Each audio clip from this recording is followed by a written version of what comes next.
Is the Galaxy A36 the best mid-range phone of the year? Samsung has officially launched the device alongside the Galaxy A26 and Galaxy A56, and it comes with some solid upgrades. A better selfie camera, faster charging, and 6 major software updates make it a tempting option.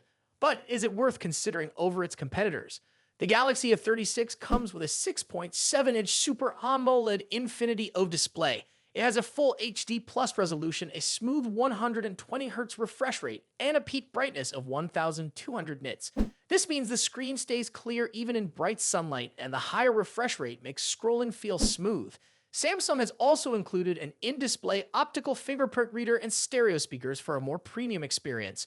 One of the key changes is the design. The Galaxy A36 is lighter than its predecessor, the Galaxy A35, despite having a slightly bigger screen. It weighs just 195 grams and is slimmer at 7.4 millimeters. To add durability, Samsung has used Gorilla Glass Victus Plus to protect the display from scratches and minor drops.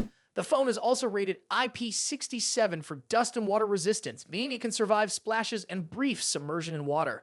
Under the hood, Samsung has upgraded the processor to the Snapdragon 6 Gen 3. Built on Samsung's 4nm process, this chip has 4 Cortex A78 cores running at 2.4 GHz and 4 Cortex A55 cores at 1.8 GHz. Samsung claims it is around 8% faster than the Exynos 1380 used in the Galaxy A35.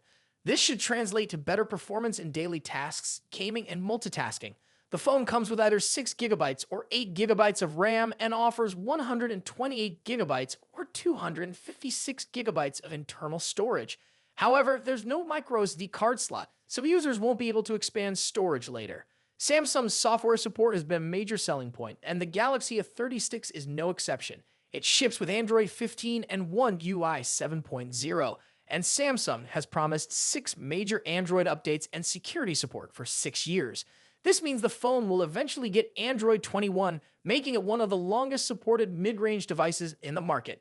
The camera setup has also seen some improvements. The Galaxy A36 features a triple camera system on the back, consisting of a 50-megapixel primary sensor with optical image stabilization, an 8-megapixel ultra-wide camera, and a 5-megapixel macro camera. But the most interesting upgrade is the selfie camera. Samsung has replaced last year's 13-megapixel sensor with a new 12-megapixel front camera, the same one used in the Galaxy S24 series. Both the front and rear cameras can record 4K videos at 30 frames per second in 10-bit Super HDR, which helps capture better details and colors in bright and dark areas. In terms of connectivity, the Galaxy A36 comes with all the expected features, including 5G, LTE, Wi-Fi 6E, Bluetooth 5.3, NFC, and a USB Type-C port. 2025 might be the year of ultra-slim smartphones, with big brands racing to create the thinnest flagship device. Samsung has already teased the Galaxy S25 Edge, expected to launch in April, while Apple is working on the iPhone 17 Air set to arrive later this year. But surprisingly, a lesser-known brand might actually outshine them both in the slim smartphone competition. Just ahead of MWC 2025, one of the biggest tech events in the world, Chinese brand Tecno has revealed the Spark Slim, which claims to be the world's thinnest smartphone. What makes it even more impressive is that it packs a 5,200 mAh battery while being just 5.75 millimeters thick. On top of that, it features dual 50-megapixel cameras, making it a strong contender in the ultra-thin category. However, there's a big catch. The Spark Slim is still just a concept. While Tecno plans to showcase demo units at MWC, there's no official launch date, and there's a real chance this phone may never hit store shelves. If history is any indication, many concept devices don't always make it to production. For example, Tecno's ultra-thin trifold phone from last year was an exciting reveal, but it never became a real commercially available product.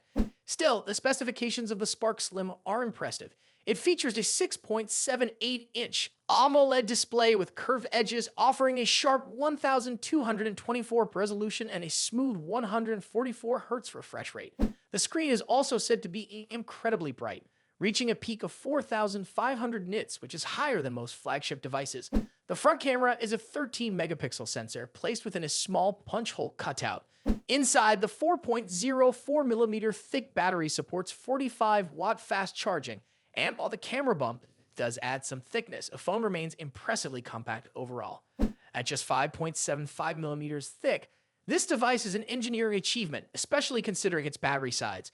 For comparison, the upcoming Galaxy S25 Edge is rumored to be around 6 millimeters thick and will likely feature a 4,000 mAh battery.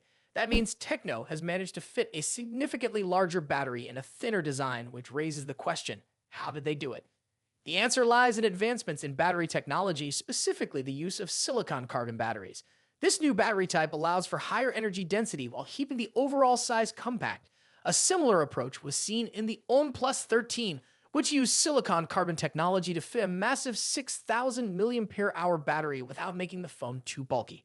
By using this innovation, Techno has managed to push the limits of smartphone design, at least in terms of what's possible on paper. Meanwhile, Apple's upcoming iPhone 17 Air is also expected to be one of the thinnest smartphones ever, with reports suggesting it could measure around 5.5 millimeters at its thinnest point. However, Apple is unlikely to include a battery as large as Techno's Spark Slim. Apple's focus has always been on optimizing software efficiency rather than just increasing battery size. Samsung might be taking a bold step with its latest flagship lineup. While the Galaxy S25 series was already expected, the surprise reveal of the Galaxy S25 Edge at the Galaxy Unpacked 2025 event left many with more questions than answers. Samsung showed off the device but didn't mention its specifications, price, or release date. Now, new leaks suggest when people might finally get their hands on it. According to a report from Korea's SE Daily, the Galaxy S25 Edge is set to launch on April 16, 2025, with availability starting in May. The phone will reportedly come in 3 colors: black, blue, and silver.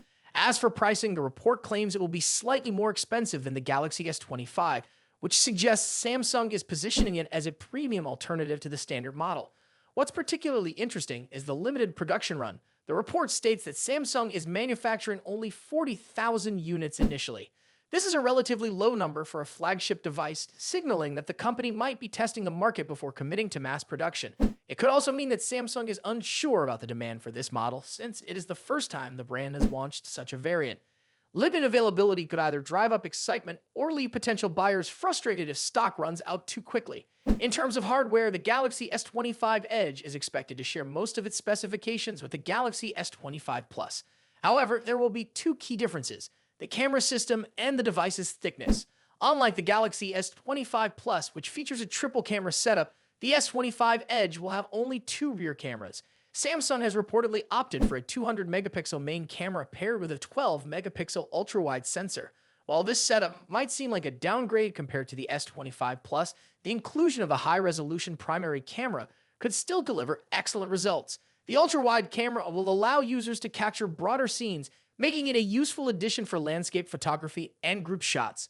The second major difference is the design. The Galaxy S25 Edge is said to be much slimmer than the S25 Plus, which could be a key selling point for those who prefer a sleek, lightweight device. A thinner body usually means a smaller battery, but Samsung might have found a way to maintain battery efficiency through optimizations in software and hardware. If Samsung can balance battery life and a thinner profile, the S25 Edge could attract users who want a premium feel without the bulk of larger flagship devices. Samsung's decision to launch a device like the Galaxy S25 Edge is an interesting one. It's not often that a smartphone brand releases a variant with fewer cameras and a slimmer design while keeping the core specifications intact. This could indicate that Samsung is experimenting with a new segment, offering a stylish flagship for users who care more about aesthetics and portability rather than having multiple camera sensors. If the strategy works, Samsung might expand this lineup in the future. The key question now is whether the limited production and slightly higher price tag will make the Galaxy S25 Edge an attractive option for consumers.